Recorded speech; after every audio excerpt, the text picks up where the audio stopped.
அன்பு நண்பர்களுக்கு அன்புலாகின் அன்பான வணக்கங்கள். இன்றைக்கி அன்புலாகில் வெங்காய சட்னி எப்படி செய்கிறதுன்னு இந்த வீடியோவில் பார்க்கலாம் வாங்க. ஃபுல் வீடியோவும் தொடர்ந்து பாருங்கள். வாங்க நம்ம வீடியோக்குள்ளே போகலாம். வெங்காய சட்னி செய்கிறதுக்கு பல்லாரி வெங்காயம் 5 வெங்காயம், பல்லாரி வெங்காயம் பெரிய சைஸ் வெங்காயத்தை கட் பண்ணி வச்சுருக்கேன்.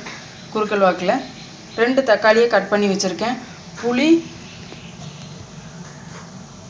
இந்த அளவுக்கு, கோழி குண்டளவுக்கு, ஒரு கோழி குண்டளவுக்கு எடுத்து வச்சுருக்கேன். வெள்ளைப்பூடு, கருவேப்பிலை, வத்தல் அது தேவையான அளவுக்கு. இப்போ ஸ்டவ் ஆனில் இருக்குது. வெங்காய சட்னி செய்கிறதுக்கு ஒரு பாத்திரம் எடுத்து வச்சுக்கோங்க. 2 ஸ்பூன் அளவுக்கு எண்ணெய் ஊற்றிக்கோங்க. எண்ணெய் சூடானதும் வத்தல் போட்டுக்கலாம். வத்தல் நல்லா வறுத்து எடுத்துக்கலாம்.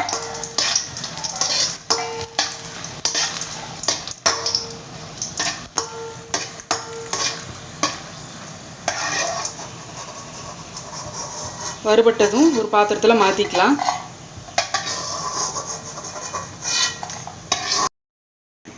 இப்போ அதே எண்ணெயில் வெங்காயம் சேர்த்துக்கலாம்.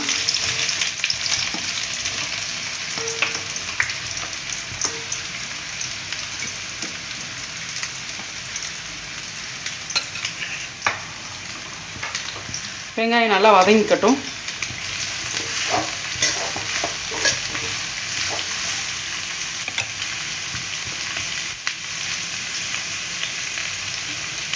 இப்போ வெங்காயம் அதிகமாக போட்டிருக்கோம். வெங்காயம் வதங்குற அளவுக்கு நம்ம உப்பு சேர்த்துக்கலாம்.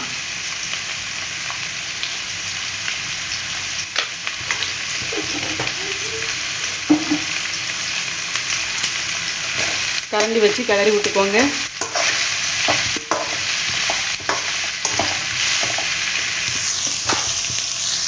வெங்காயம் நல்லா வதங்கட்டும்.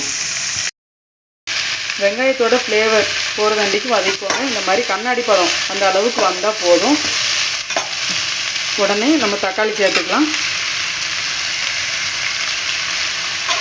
தக்காளி சேர்த்து வதக்கிக்கோங்க.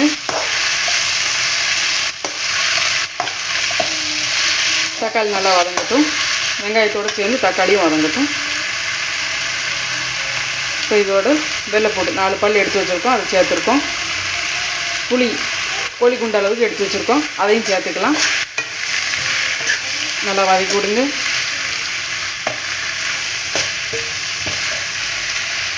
இந்த ஹீட்லேயே எல்லாம் வதங்கிடும்.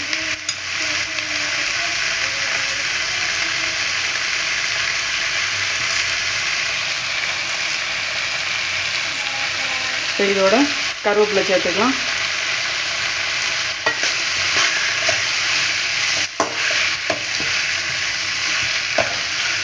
ஒரு 5 நிமிஷம் எல்லாம் சேர்ந்து வதங்கட்டும். தக்காளி நல்லா வதங்கிடுச்சு, நல்லா மசிஞ்சு நல்லா வெந்துடுச்சு. இப்போ இதை நம்ம ஆற வச்சுக்கலாம். 5 நிமிஷம் ஆற வச்சதுக்கப்புறம் நம்ம அரைச்சி எடுத்துக்கலாம். ஆஃப் பண்ணிடலாம். இப்போ ஸ்டவ்வை ஆற வச்சு அரைச்சிட்டு வந்து உங்களுக்கு காமிக்கிறேன். இப்போ நம்ம வெங்காய சட்னி அரைச்சாச்சு. இப்போ தாளித்து கொட்டிக்கலாம். ஒரு குழிக்கரண்டியில் 1 ஸ்பூன் அளவுக்கு எண்ணெய் ஊற்றிருக்கேன். கடுகு உளுந்து போட்டுக்கலாம். கடுகு உளுந்து பொரிஞ்சதும் கருவேப்பிலை சேர்த்து இறக்கிடலாம். அடுப்பை சிம்மில் வச்சுட்டே பண்ணுங்கள். ஆஃப் பண்ணிட்டு கருவேப்பிலை சேர்த்துக்கோங்க.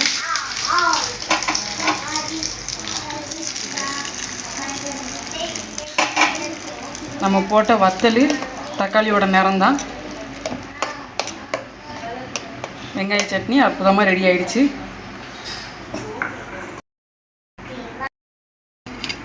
இட்லிக்கு இந்த மாதிரி வெங்காய சட்னி வச்சு சாப்பிட்டிங்கன்னா ரொம்ப அருமையாக இருக்கும்.